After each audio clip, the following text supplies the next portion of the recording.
A graduate of Brandon High School, composer Michael Ippolito grew up listening to the Florida Orchestra and years later was asked to write an original piece to celebrate the orchestra's 50th anniversary season. And to talk about the musical honor and his inspiration, Michael joins us now. Thanks so much How are for you? having me. Welcome.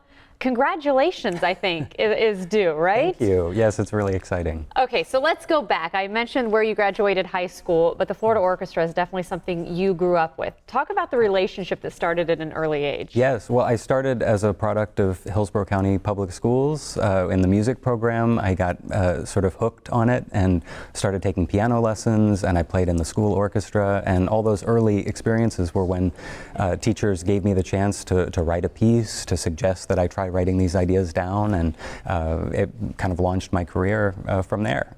And even as a student, you were able to play side by side. Talk about how that experience kind of molded you into what you do now, which you are an instructor in Texas, Yes, and teach composing? Yes. Yeah, when I was in high school, I was in the youth orchestra, and we would have these side-by-side concerts and master classes with members of the Florida Orchestra. And in fact, when we had our preview rehearsal yesterday, I looked out at the orchestra and I recognized faces of people I played cello for when I was a kid. So.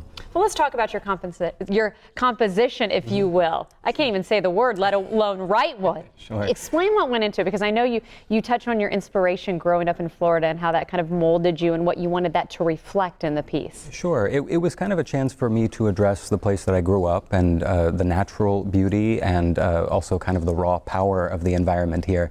The beginning kind of addresses the swamp and as a place of beauty, not as a place that has negative connotations.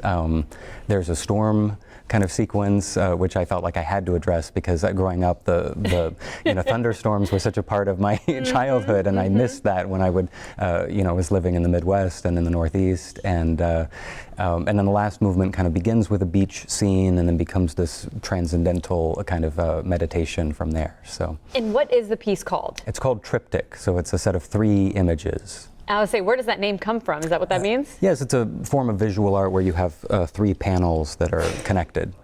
I'll say we are learning all sorts of things, Michael. We're talking more than just music. So you've got the piece now, and talk about getting that call to be able to celebrate such an important anniversary for Florida Orchestra, where they have so many amazing things going on right now. Sure. Well, it was very exciting, and I had several conversations with the music director, Michael Francis, and we talked about the nature of how they were going to celebrate the season and how I could be able to honor both the orchestra but also the state of Florida, and maybe sort of elevate the image of Florida into something that maybe it isn't the first thing people think about, but will hopefully be a nice message to the world about the beauty that's here. Well, hopefully people experience your message and come out and see. If you're interested in checking out the performance and checking out Florida Orchestra in general, there you've got the dates, February 23rd through the 25th. Of course, you can find out more information at floridaorchestra.org. Michael, congratulations again. Thank you for coming in. We really do appreciate it. Thanks so much for having me.